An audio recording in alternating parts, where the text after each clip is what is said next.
Hello everyone and welcome to the National Army Museum for this week's Friday Insight. The museum is the national home of the history and heritage of the Army, a place where you can experience the story of the Army from the perspective of those who have served in it. There are many ways to support the museum. You can buy a book in our shop, visit the cafe, donate using the tap donate machine at the back of the room, or become a member where you can get exclusive discounts and your very own events programme. Today, I'm delighted to welcome Dr. Richard Bates. Richard is a lecturer in 19th and 20th century medical history at the University of Nottingham. He's the author of Psychoanalysis and the Family in 20th Century France and the co-author of Florence Nightingale at Home. Today, Richard will analyse the celebrity status and abiding legacy of Florence Nightingale in historical culture since the Crimean War. There will be time for questions at the end of the discussion for both our online and in-person audiences. For our online audience, you can post questions in the chat bar, and these will be put to our speaker at the end of the talk. Moving on with some technical points, should we encounter any technical issues, please bear with us while we work to rectify them. If your stream freezes, we suggest that you click the refresh button at the top of your browser. That usually cures all ills. A member of our team will be active in the chat bar to assist you should you have any issues or queries. With that all being said, I'm going to hand over to Richard now and hope you all enjoyed today's talk. Thank you.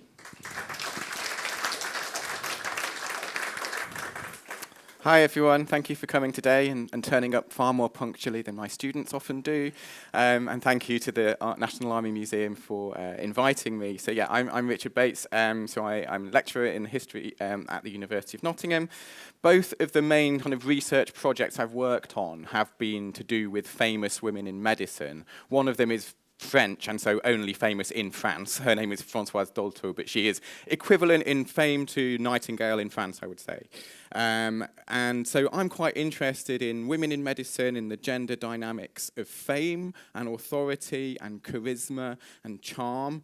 And so what I'm going to present today is partly from our book, which is a co-authored book called Florence Nightingale at Home that came out a few years ago, and also from an article that I co-wrote with Anna Greenwood on Nightingale's celebrity and fame and that history. So I want to talk about Nightingale today, but from a slightly different angle maybe to the traditional story of her life and her achievements, but almost to think of her as kind of a case study in the history of celebrity to some extent. I want to look at how and why it was that she became an instant and enduring celebrity in 1854. And a little bit at the position she's occupied in our culture since then. Because if you think about it, the level of celebrity and national respect and admiration that Nightingale has achieved and sustained is really quite remarkable. Any survey, right, of the British public from basically any point in the last 150 years asking who are the greatest Britons in history will have her there somewhere near the top. Sometimes literally number one, as in this one from the Daily Mirror about 10 years ago. She's not often at the top, but she's usually pretty high up. And when you think also about the small number of women that tend to feature in these things, and that most of those women, like Queen Victoria, Elizabeth I, Elizabeth II, Princess Diana, right, they're all royals, and thus celebrities sort of by default. So it's even more striking that Nightingale is up there.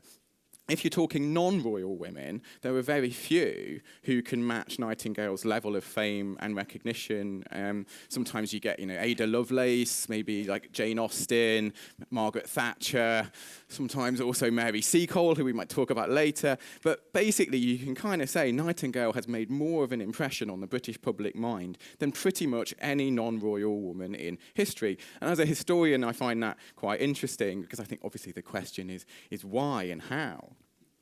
Whenever anyone becomes famous, especially if they rise to fame, it says something about them, of course it does, and their particular qualities. But usually it also says a lot about the society around them. So I've put on the slide, on the left side there, a dictionary definition of charisma, which says that it is a personal magic of leadership. And I sort of instinctively don't like that, right? Because as a historian, I can't really be in the business of putting things down to magic. What is charisma? My sort of answer, I think, is that charisma is a social phenomenon, right? Where does the magic come from? Well, I think it comes from the audience. I think it comes from the people who experience it. So it's about the followers as much as it is about the leader, whether that's a Nightingale-type figure or Adolf Hitler, as Ian Kershaw, a famous biographer of Adolf Hitler, has written a lot about Hitler's charisma and basically ascribes it to what he calls the emotional community of Nazism. Behind a charismatic figure, there's always a movement. And the reason that people become stratospherically famous and obtain this magic is because they manage, I think, to articulate or express or embody or personify something in and for the audience, such that the followers lift them up as the person who will act as their representative, their avatar. Why is Donald Trump immune to scandal, right? For me, I'd say it's because for his followers, he embodies a kind of emotional attitude to the world that they think represents them, and they think he will act as their instrument to bring about certain kinds of social and political changes. And these followers care much more about that than they do care about any unethical behaviour that he might have got up to.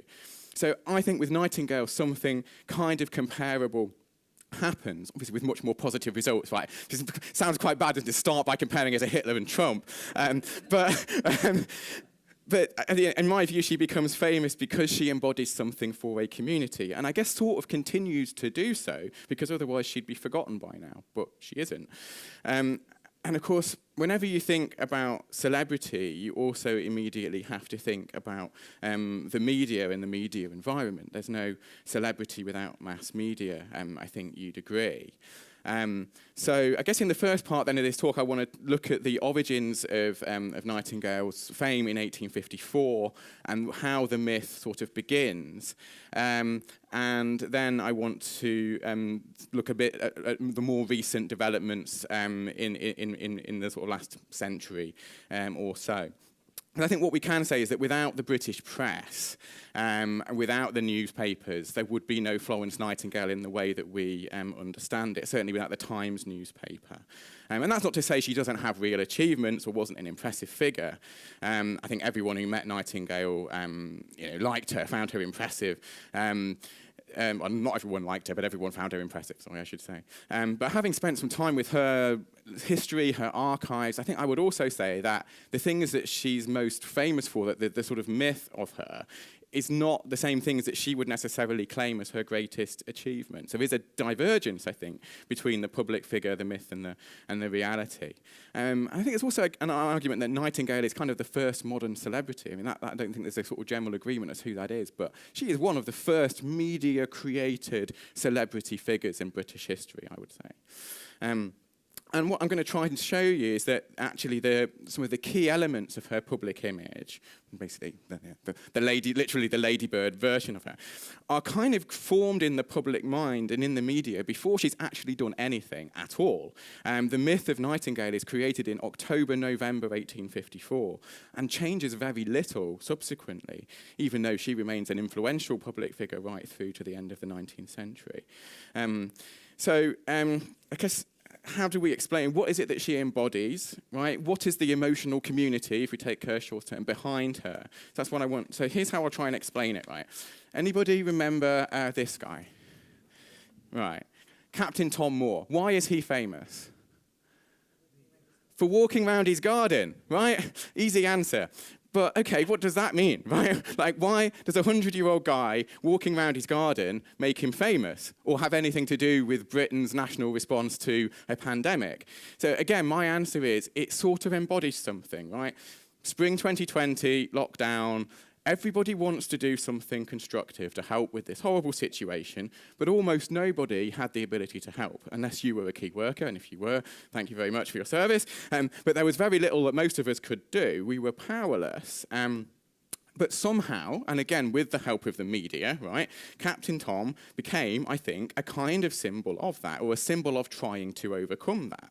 Despite being able to do nothing more than walk round his garden with a Zimmer frame, he actually became a figurehead for fundraising efforts for the NHS, and became celebrated because, I guess maybe despite his own age and infirmity, he'd found a way, he'd pushed himself maybe to his own limits to find a way to help.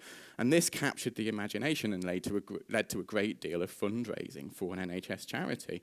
But I'd say the walks around the garden only have any meaning whatsoever because behind that are millions and millions of frustrated people who wanted to help but couldn't. And in a situation of major crisis, which somehow created very few opportunities, really, for individuals to become heroes and heroes to emerge. Here was one that the media could seize on. And the British state could join in and honour him, as the Queen does, by knighting him. And then, of course, his daughter stole all the money and used it to buy herself a spa, but I'm not going to get into that. Right. What has this got to do with Nightingale? Well, I think it helps us to maybe understand or to relate to the state of the British public mind, the newspaper reading public mind of the British middle classes in 1854-55 during the Crimean War and the state of affairs that produces Nightingale as a celebrity. So, Crimean War, right? It's a long time ago, 170 years ago, but in some important ways, it's actually kind of quite modern. There's trench warfare, right? There's an alliance of European states led by France and Britain to contain Russian expansion into Eastern Europe and hold a line somewhere in Ukraine. Does that sound familiar? There's photography, right? There's a railway line running up from the coastline to supply the British Army, but not at the start, but later. There are steamships. There are telegraph lines, meaning that news can travel back to the UK pretty quickly. And there are journalists embedded with British troops writing about the situation on the ground. So, for the British public, it's kind of the first major war that they've been able to follow in something like real time, right? On a more or less day-to-day level, the British public knows where the army is, knows how the war's going, knows what conditions are like for the soldiers, both at the front and in the rear and in the hospitals. That's a step change from, say, the Napoleonic Wars, right? Where the British public is often weeks, even months behind the news. If you think of the battle that happened, say, in the Peninsular War in Spain in 1809 or something, it has to travel by horse from the battlefield to a port. It then has to wait for a ship. That ship has to wait for a favourable wind, then sail under wind power to Britain. And then when it gets to port, the news has to travel by horse back to London. Yeah, and that puts a certain distance, a time between the public and the army. Of course, the public in the Napoleonic Wars is still very invested and cares very much what happens, but it had no way of influencing things in real time, right? It just has to wait for news of events that have happened weeks before and hope that the people in charge have done a good job in the meantime. In the Crimean War, by contrast, there are telegraph lines, railway, steamships, so it's much quicker. News takes a few days, maybe a week or two at most, rather than weeks to months. And I think as a consequence, the British public feels much more involved in what's happening and feels like it wants to have a say and an influence and a voice. And so commanders on the ground and in the government have to consider public opinion in a way that they hadn't had to do before. And also they aren't used to doing that, right? So they aren't up to speed on PR management strategies. So the war reporters like Russell, who are embedded, are not getting censored yet, as their later equivalents will be. So the public, again, is getting relatively unfiltered news. And, of course, people who have relatives and friends and partners serving, they're obviously very concerned. The war isn't going very well. Britain and France failed to achieve a quick and decisive victory. There's all kinds of disease in the army camps, not least cholera. And the army's field hospitals and base hospitals aren't set up to cope with the influx, and so it's all a big mess. And so there is this moment then in the autumn of 1854 where these reporters are writing about the terrible state of the British wounded and sick in the wake of the Battle of the Alma, and the British public really reacts and wants to help. So here is a leader article from the Times on the 12th of October 1854.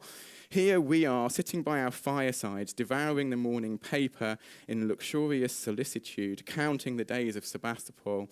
To us, war is a spectacle, but we are thinking of the thousands of poor wretches who have to pass the night of victory or defeat with no friendly hand to bind their wounds or slake their deadly thirst.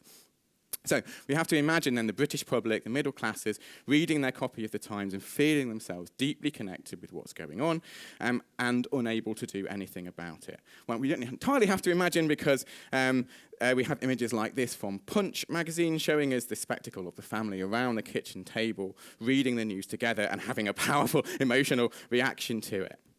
Okay, and then, having brought their readers to this sort of heightened emotional state, the Times offers them a means to help because it sets up what it calls the Sick and Wounded Fund, so basically a charitable fund, which the Times it describes as an opportunity for people to show how their hearts beat for their fellow countrymen and their noble allies by sending them a few creature comforts.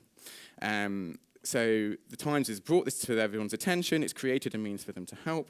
A day or two later, you get also the reporting by another reporter, Thomas Chainery, who specifically describes the contrast between the nursing care available to soldiers in the French army, who are treated by nuns of the Order of the Sisters of Saint Vincent de Paul, and the British, who have no equivalent to that. So this is the famous reporting then that actually sparks Nightingale's mission.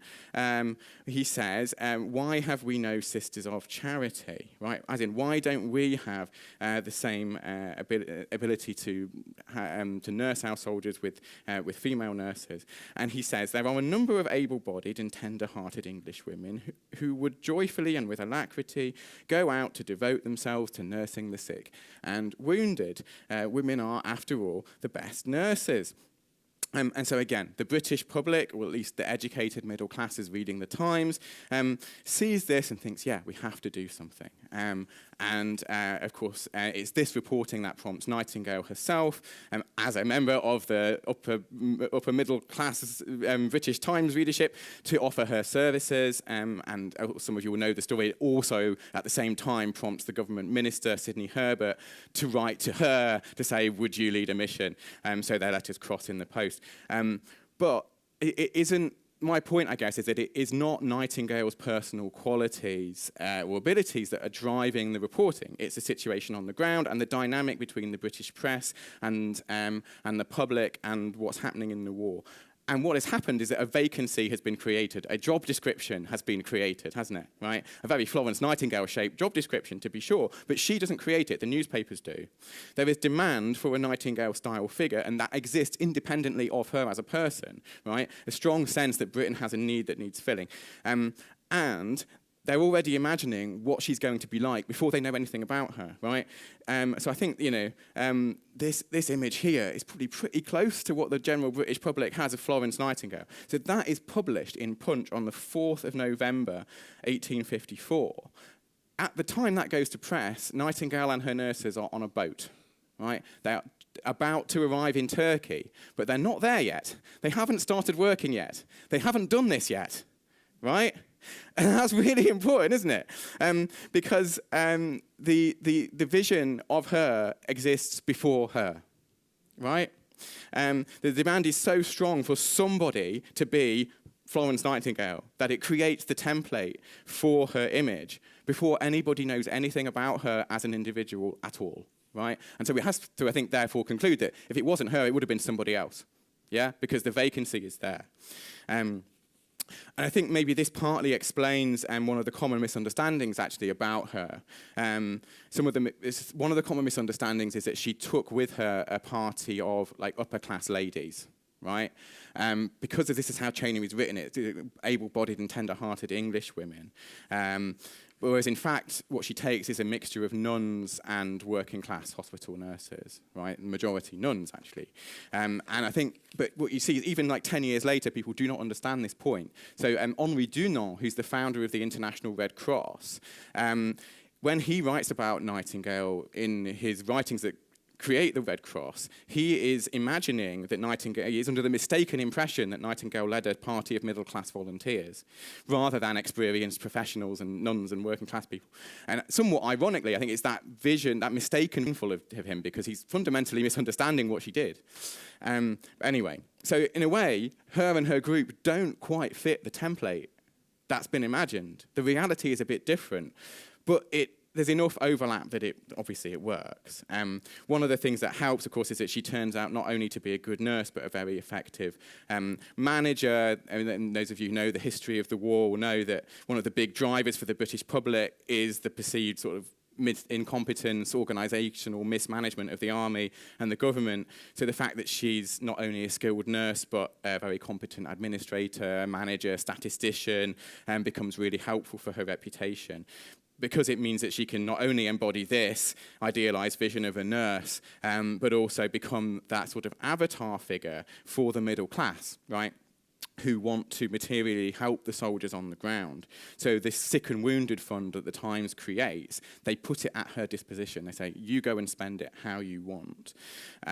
So she then becomes the vehicle for the British middle class's concern with the soldierly public, if you like. Of course, you then do get profiles of her, right, in the press, like this one from the Illustrated Times. They go through her family background and look at her houses and all of this. And you get consumerism. There's lots of examples of the consumerism. This is one, there's like letter-headed paper that features her house in Derbyshire, so you can buy that and write your letters with her at the top and her house at the top. But there's lots of things, statuettes, figurines, also cigarette cards, all that sort of thing. And what I find interesting around her family is that her family finds herself at the centre, then, of a deluge of correspondence.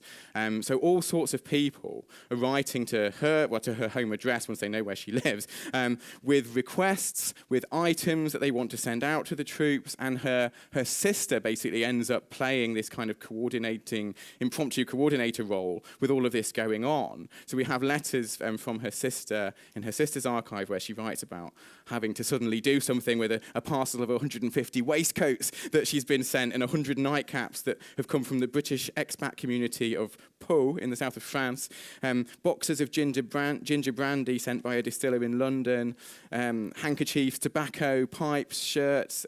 Here's a quote. It says, in December it was preserved meats, wine and money. Now we've reverted to shirts, knitted things and books. They come from every kind and sort of person. So that they're the sugar refiner's clerk and his 6 shirts are there alongside the small clergyman and wife's packet of little books and stockings. A second blast of linen and knitted socks was nearly the death of me. Okay, so they're just overwhelmed. Actually, all this, people just want to use her as a conduit, right, and the family as a conduit between themselves and the army. And that is that is the second role assigned to her. So the first one is this kind of angelic nurse thing, but the second one is she is there to represent and be the British public's representative on the ground, and to manage the supply situation. Again, we see illustrations of all the stores arriving. You can maybe see in that image that it says Miss Nightingale to Scutari. Interestingly to me, this situation also recurs a bit later on. So in 1870, during the Franco-Prussian War, Britain is not fighting in that war, but the British public is very concerned about the suffering and looks for ways to help. And in the absence of, at that point, of the British Red Cross or anything similar, people just write to Florence Nightingale, right? So they say, I'd like to go and be a nurse in this war. Can you help? Or they say, here's some stuff I want to send out. Can you help? So in the autumn of 1870, Nightingale is kind of frantically writing to the people who are starting to set up what becomes the British Red Cross, right? It's created in 1870, saying to them, please, will you, for the love of God, will you put some ads in the newspapers so that people know that you exist and to send stuff to you and not send stuff to me because I can't deal with it all, right? But again, it shows that the British public wants her in that role. That's the role she has in the public mind.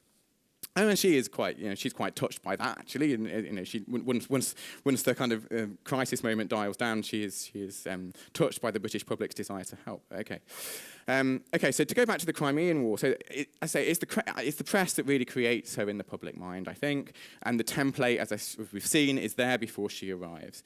It's also the press that creates the idea of the lamp, or the imagery of the lamp, and that as a kind of thing in the mind, right? So the first sort of clear reference we have of Nightingale associated to a lamp is also in the Times, and this is from February 1855. John MacDonald writes about her slender form glides quietly along each corridor. Every poor fellow's face softens with gratitude at the sight of her. When all the medical officers have retired for the night and silence and darkness have settled down on those miles of prostrate sick, she may be observed alone with a little lamp in her hand making her solitary rounds. Okay. And this description seems to have directly inspired this image here a couple of weeks later in the Illustrated London News, which just really emphasises that nighttime scene and the lamp. And that then, of course, in turn inspires the famous poem by Henry Wadsworth Longfellow, Santa Filomena, which I think really sort of cements her public image. This is not the whole thing, but a couple of extracts. In dreary hospitals of pain, the cheerless corridors, the cold and stony floors, low in that house of misery, a lady with a lamp I see pass through the glimmering gloom and flit from room to room. As if a door in heaven should be opened and then closed suddenly, the vision came and went, the light shone and was spent. A lady with a lamp shall stand in the great history of the land, a noble type of good, heroic womanhood. Okay, so that is that's what the public takes away. But it all comes from the media, right? It all comes from the Times. And this is at the end of the war, right? And so at the end of the war, there's a lot of then sort of, I suppose, commemoration, summing up, celebration in 1856-57. When the peace treaty is signed, it sparks off another round of sort of celebration. So they get these things like this sort of children's A to Z book about the war, and of course the N stands for Nightingale. And there were peace festivals held around the country. This is an image from one of them. It was in Derbyshire. You can't probably see it too well. But what is apparently going on here is that there's a parade, and within this parade there's like a life-size Florence Nightingale figure with like a garland around her head, and so they're kind of carrying it through triumphantly. Okay, one thing I would stress actually is all of this happens pretty much independently of Nightingale herself, right? As far as I can see, she is not cultivating or curating this. She's not out there giving speeches, writing articles. She's not doing much media management, really. I think sometimes people like to portray her as a sort of scheming Machiavellian figure, but I don't really see that, behind the scenes. To me, her fame just takes on a life of its own, really, and it's always somewhat diverse, somewhat divorced from her as a living person, because the original impulse for it doesn't come from her, right? It comes from the press and the public using it as an expression of their own emotional investment in this conflict. But by celebrating Nightingale, if you like, the British middle class is celebrating itself, I think, and its own values, and using her as a shorthand for that and the desire to see nursing expand, etc. Just to see if you're awake. So I'm going to move on to her post-Crimea reputation. Quick quiz question. Which lamp does she use? And it's a very knowledgeable audience, so I'm expecting that you will all know that it is C, right? And of course, if you go, I think there might be one here. There's certainly one at the Florence. Yes, there is. I think there's also one at the Florence Nightingale Museum down the road. But for the myth, interestingly, it doesn't seem to matter at all, right?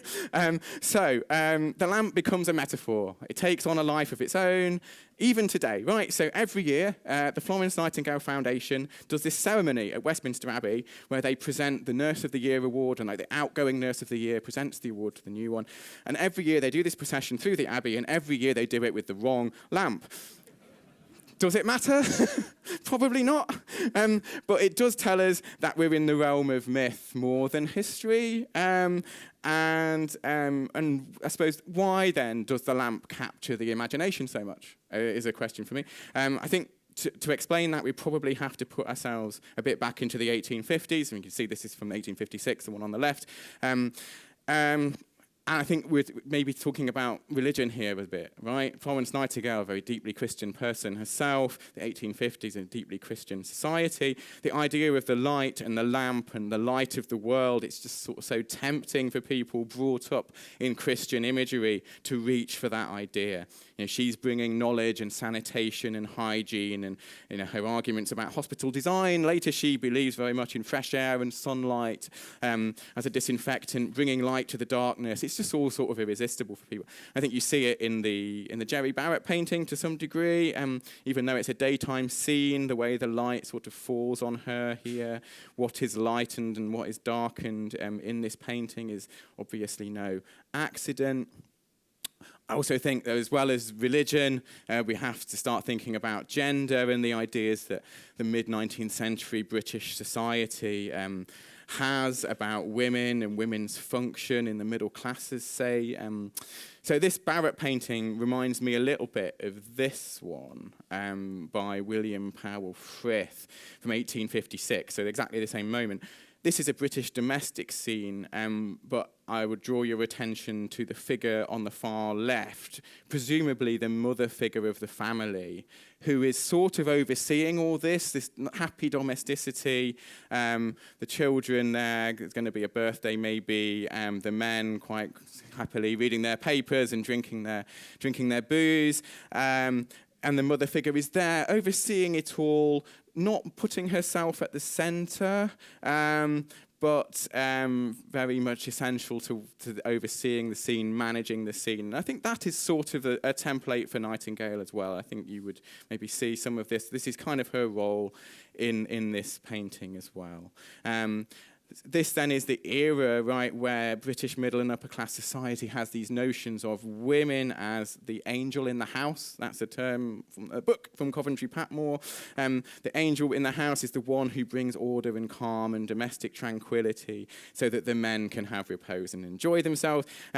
Nightingale's role, I think, in the public mind in part is to bring that sort of vibe to the military hospital, to make it more homely. People do see her in those semi-religious terms. So the word angel recurs a lot. People see her as the ministering angel, the angel of the Crimea, and that has persisted. I will talk more about films in a minute, but the poster here, the third image, is for a film from the USA, a Hollywood film in 1936, starring Kay Francis, and the title is White Angel. So here they've taken the angel idea but also racialized it. And race is another element and dynamic in the Nightingale mythology. You get racial theory, like the mid-19th century is a classic age of racial theories. And so you get racial theorists who pick Nightingale out as an example of their ideal version of white womanhood, right? Here we have her in contrast to Bridget McBruiser, who I think is imagined as Irish. But of course, a lot of Americans are thinking about other racial contrasts. This is still in an era of slavery. In this 36 film, all of the kind of baddies in the film, who are the British Army managers and stuff, but they all wear black. And Kay Francis always wears white, often with a white headscarf or headband to create a kind of halo effect. And there's a scene where her nurses are shown installing bright white bed sheets to sort of symbolise that they're bringing order and cleanliness. Okay, so this gets sort of racialised in her reputation as well. More broadly, I think Nightingale's reputation is, in the later 19th century, slightly fades as she gets older and it recedes, but some things happen to sort of revive it as we go into the 20th century. One is Red Cross recruitment. So you see in the image on the left here, as we're starting to get into this sort of big movement to expand the Red Cross and get lots of women volunteers in the run-up to the First World War, Nightingale is used as an image for the sort of younger generation of nurses to look up to. I think the very first film ever made about Nightingale, I can't actually find it, but this is apparently a still image from it. If anyone's seen it, please let me know. But apparently it's a silent film from 1915, and it labels her as the founder of the Red Cross, so they do kind of go for that part of her image, which is not totally accurate, but never mind.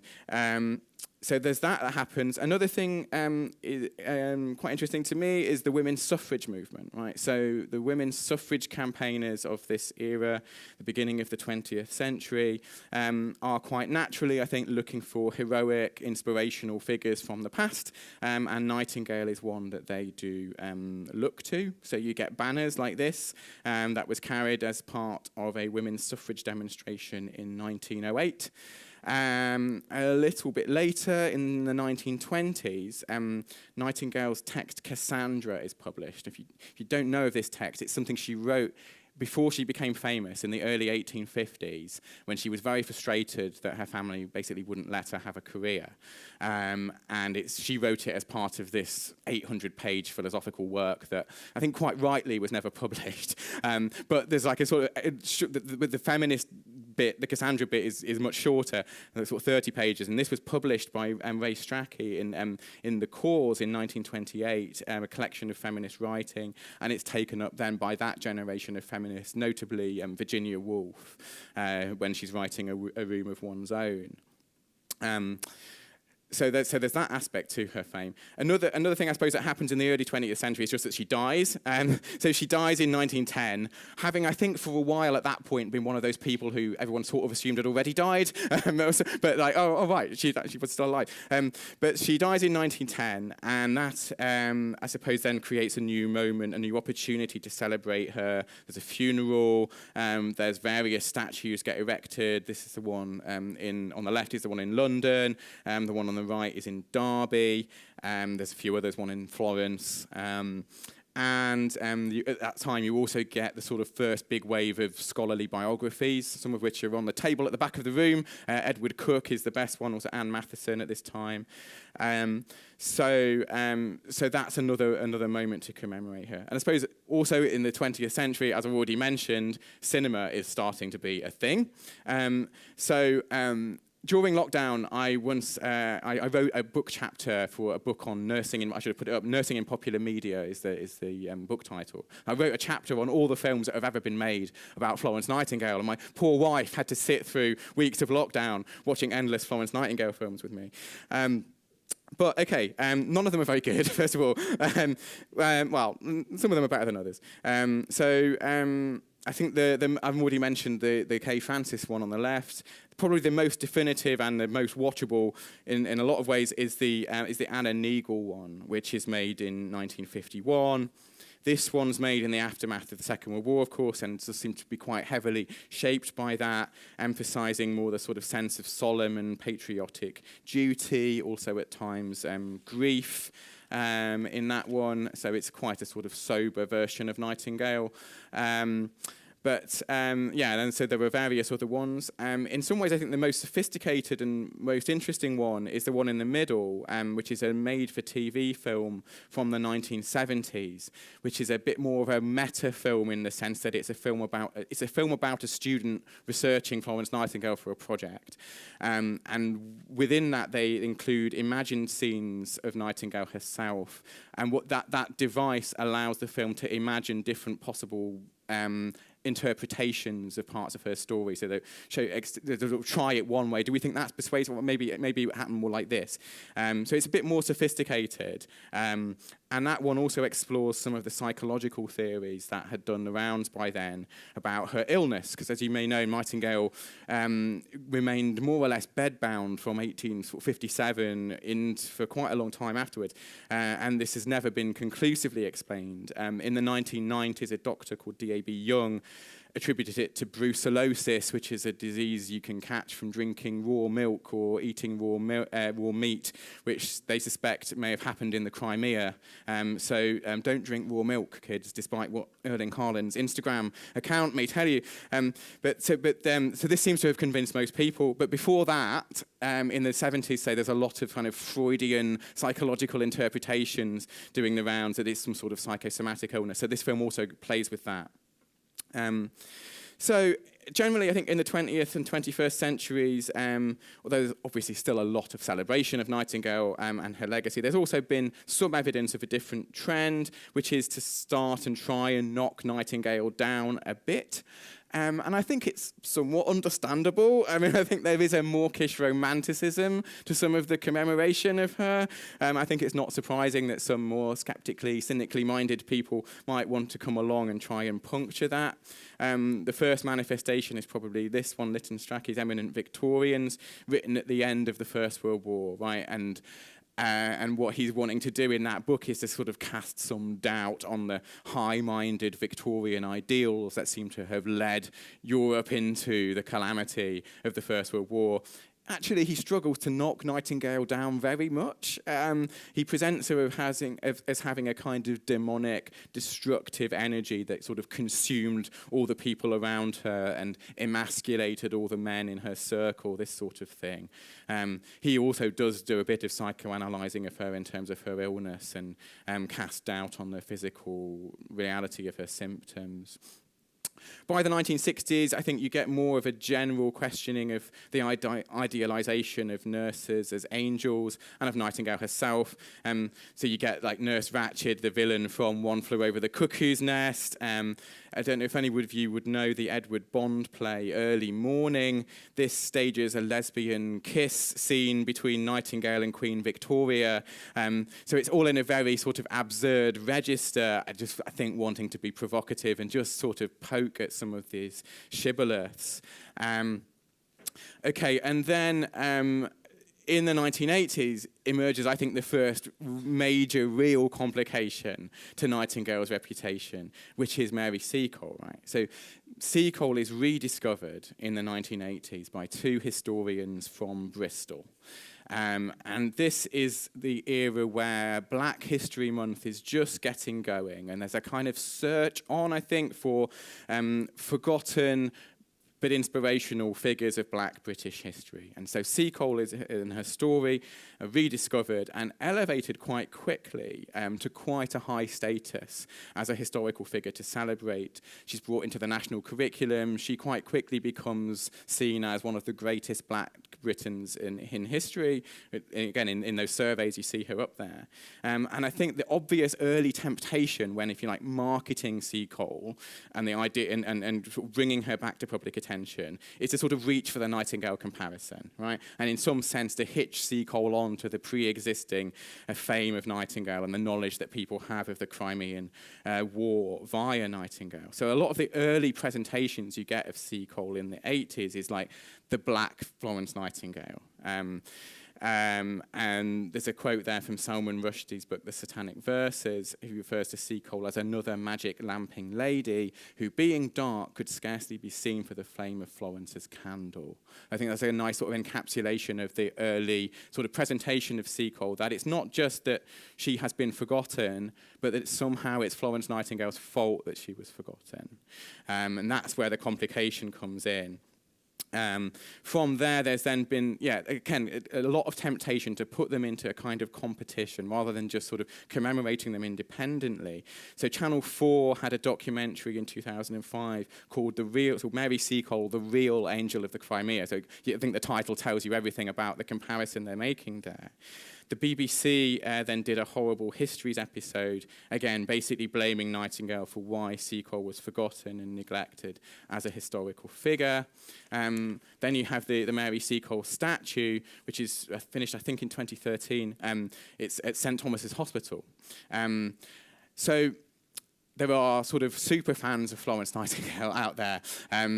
There's a Nightingale Society which wants to sort of preserve her memory, and they got very antsy about some of this. So they got an apology out of the BBC actually for that episode, and they were very against the statue, not the statue itself, but the siting of it at St Thomas's, on the grounds that St Thomas's has connection to Nightingale, right? It's where the Nightingale Training School for Nurses was set up, and it's where the Florence Nightingale Museum is, or was then. But there is no direct connection between Seacole and the hospital. So again, they felt that it was a kind of appropriation of the Nightingale legacy by the Seacole commemoration, if that makes sense. But I think more broadly, this contrast, comparison, competition between these two figures in the public mind has also made people look a bit harder at Nightingale's progressive credentials. She was kind of a progressive by the 19th century standards in a lot of ways. She supported Indian independence and all this sort of thing. But in the last sort of 20 years, you've seen a lot more investigation. Was she racist, right? How racist was she? How did she feel about British imperialism? The fact that those 19th century racial theorists celebrate her as an example of white womanhood, does that reflect badly on her? Both of these films, the Channel 4 BBC one, they had scenes where Nightingale acts in quite condescending ways towards Seacole, which isn't really supported by the historical evidence, I think. And I've seen blogs and things where people have taken bits of stuff that Nightingale wrote kind of out of context to make her look more racist than she really was. There's basically been a bit of a temptation to put the two of them on opposite sides of the culture war. Right? Michael Gove, when he was at Education, tried to throw Seacole off the national curriculum. There was a kind of outcry about that, and he backed down. I think all of this has affected Nightingale's reputation. I think it's harmed a sense of her as a unifying national heroine. It's made her more controversial, and maybe also aligned her in the public mind with the conservative side of this culture war, because by default she gets there. again, I think to me what's kind of interesting is that a lot of that is divorced from evidence, really, and that it is, again, I think it's about modern British society talking to itself. Much as the origins of her fame is, and this is kind of my conclusion now, right, that I showed you earlier that the origin of her fame in 1854 is not much to do with her, it's to do with the British press and public creating a template for a Nightingale figure, and she fulfills that template. I think Britain in the 1850s wanted to have high quality nursing, wanted to have increased opportunities for female leadership, wanted an embodiment of that middle class patriotism and charitable instinct. So that's where Nightingale emerges. Britain in the 1980s, 90s, 2000s, I think wanted a black counterweight to a white heroine in some sense, wanted the two figures of Nightingale and Seacole to be more directly comparable than they maybe actually were, wanted to have a black hero figure to celebrate, possibly alongside, possibly instead of the white one. And I think that just shows us Britain, a different Britain, right? Trying to work out what value system it wants to have in a post-colonial, multiracial era, and how we use history to instrumentally to create the value system that we want. So I will sort of end there. I find it interesting then that the story of Nightingale's reputation, it tells us a lot of things. It tells us about the history of gender in Britain, race in Britain, maybe a bit of religion as well, and that on multiple occasions, if you like, Nightingale's been used as a symbolic embodiment of a shift in values of British society trying to work out a new value system. So yeah, I will stop there for now, but I'm happy to try and answer questions if you have them. Thanks.